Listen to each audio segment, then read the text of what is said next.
Sou residente da infectologia hospitalar aí da Unesp. Estou no R4 agora, né?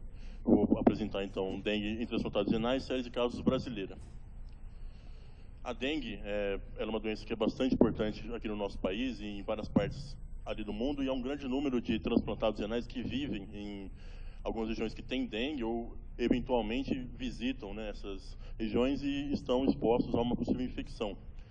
Na literatura, ali de modo geral, não há muita informação de como é essa evolução clínica aí desses pacientes que acabam tendo dengue, né? Tem uma revisão sistemática de 2017, né, que tem 168 casos, né, com 9 estudos. Então, o nosso objetivo aí com esse trabalho era encontrar, então, essas características clínicas e laboratoriais aí dos pacientes que são submetidos ao transplante renal e acabam evoluindo com dengue, né? Para isso, nós propusemos, então, um estudo que era uma série de casos, né, era retrospectivo, né? Nós incluímos os pacientes transplantados renais ali do nosso serviço, que foram seguidos aí de janeiro de 2013 a julho de 2016, né, e que foram seguidos no nosso serviço de transplante renal. Os pacientes que não foram submetidos ao transplante exclusivamente renal não foram incluídos nesse trabalho, né. Aí, para o diagnóstico, nós consideramos os pacientes que foram notificados, né, como tendo dengue, e aí nós checamos também se eles apresentavam clínica que era compatível e presença de NS1 ou IgM. O teste que nós temos aí no nosso hospital, né, é um teste de imunocromatografia, né. Ele mede tanto o NS1 como a parte sorológica, né? E para 3 pacientes, a amostra deles foi enviada ao Adolfo Lutz, então foi feito uma ELISA também. Esse trabalho ele foi aprovado pelo Comitê de Ética da nossa faculdade, e os resultados, então, nós conseguimos incluir 16 pacientes, sendo que 13 tinham NS1 positivo e 3 com IgM positivo, todos tinham clínica compatível. A idade média de 42 anos, e isso variou de 21 a 75 anos. Houve uma predominância de cor branca do sexo masculino, né? Aí no nosso serviço, ali, do modo geral, esse não é o perfil ali do paciente que segue ali no pós-transplante. Há uma predominância ali do sexo masculino, que é 55%, e de cor branca em torno de 60%, né? Então, houve essa diferença. Quanto ao tempo aí de diálise, a mediana foi de 25 meses. Metade ali dos doadores eram doadores vivos, metade era falecido, e o tipo que predominou ali na diálise foi a hemodiálise em 75% dos pacientes, 25% com diálise peritoneal. O esquema de manutenção, aí da imunossupressão que eles estavam usando quando tiveram um episódio ali de dengue, houve um predomínio ali do esquema com tacrolimo, micofenonato e prednisona, né, 62,5%. Os esquemas com tacrolimo, com sirolimo e pred, com sirolimo, micofenonato e prednisona, e o micofenonato com prednisona apenas em 12,5%, cada um deles. Os resultados, então, não encontramos ali no prontuário nenhum relato de dengue previamente para esses pacientes, né? O tempo, né, entre o transplante e eles apresentarem os sintomas ali de dengue foi em média 1.426 dias. Nós tivemos um paciente que apresentou esses sintomas 8 dias após ter sido transplantado, né? E o que demorou mais tempo foi 4.538 dias. E o tempo entre o início dos sintomas e o diagnóstico ali de dengue foi em média de 6,9 dias, foi de 2 a 21.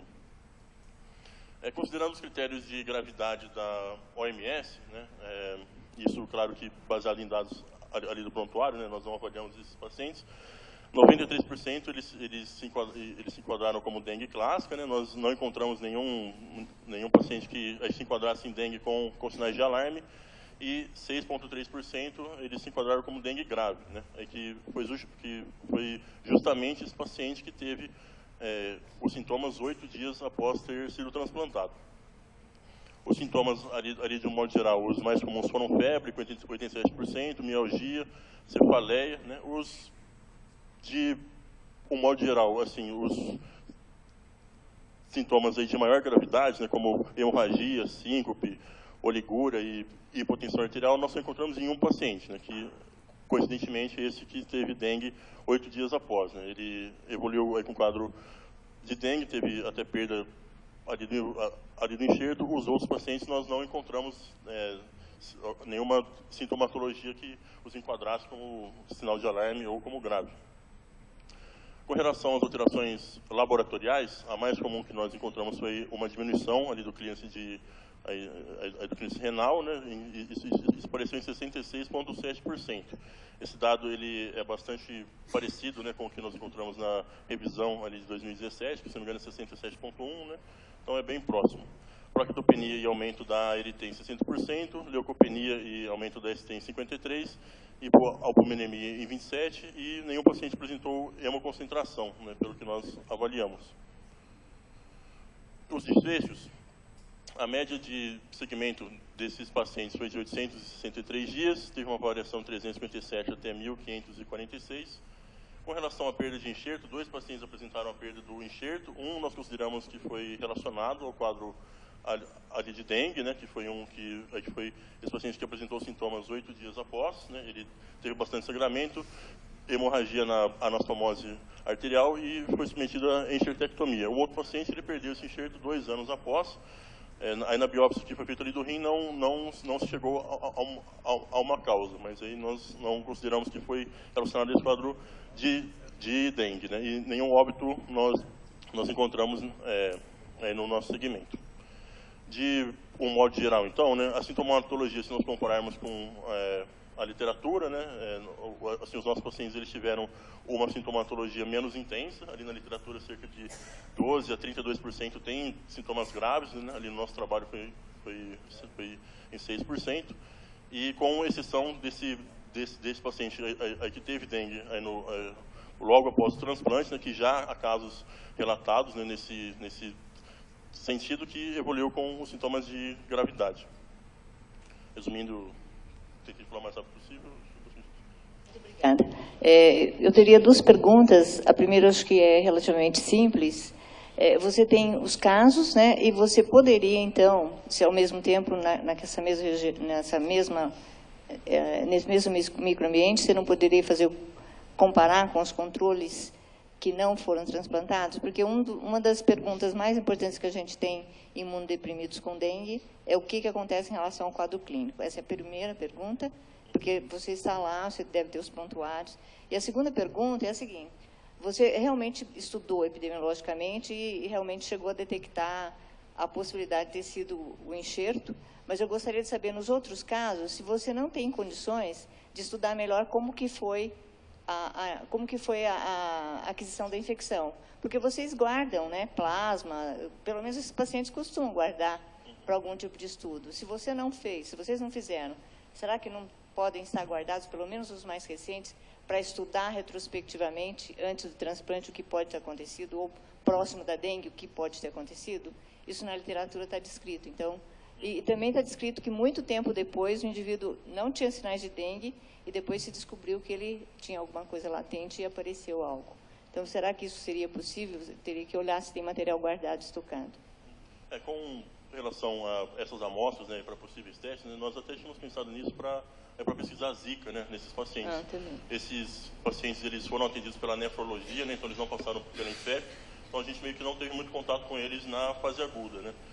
Nós conversamos aqui com o pessoal do transplante renal, eles disseram que eles não têm uma soroteca ou algo assim.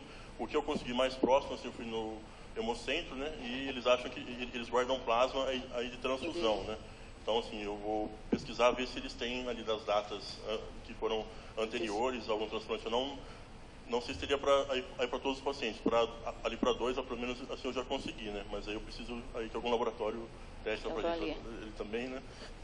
E a primeira pergunta, desculpa... É fazer um estudo meio caso-controle, porque você tem os transplantados, e você disse que selecionou os transplantados, né, ao mesmo tempo, de repente, você pode fazer um caso-controle sem transplante para poder analisar, claro que com um grupo muito maior, né, numa proporção maior, para poder analisar a questão dos sintomas e sinais que possivelmente vão ser diferentes. É só uma sugestão. O que nós focamos mais foi em comparar com outros transplantados. Mas acho que também, isso é interessante. Vamos abrir para uma pergunta? Você quer fazer eu só queria completar. Eu queria só entender como você fala que tem um caso que você suspeitou que pegou dengue pelo enxerto, né? Isso. Eu só queria entender esse caso, como é que foi? Como que veio essa suspeita? Então, esse é o paciente que apresentou sintomas 8 dias após o transplante, né? E ele é um paciente ali da nossa região, ele é de Bauru, né? E a esposa dele, alguns dias antes, acho que por volta ali do 6º dia que ele tinha transplantado, apresentou alguns sintomas que eram compatíveis com a dengue, e ela veio com IgM positivo, né? E ela que doou, ela que foi a doadora. Esse paciente ele evoluiu aí com bastante hemorragia, teve que ser retirado do enxerto, e o primeiro teste que nós temos dele, se não me engano, é no D14, ele do transplante, com IgM e IgG positivo, né? Ele não tem o NS1 positivo. Aí o que nós estávamos, essa busca aí que eu estava fazendo aí do plasma, né, era justamente ali para testar, né, se antes ali do transplante, se eles já estavam ali com dengue, ou se só ela tinha e ele não. Era isso que a gente estava tentando avaliar. Tá bom, muito obrigada. Parabéns.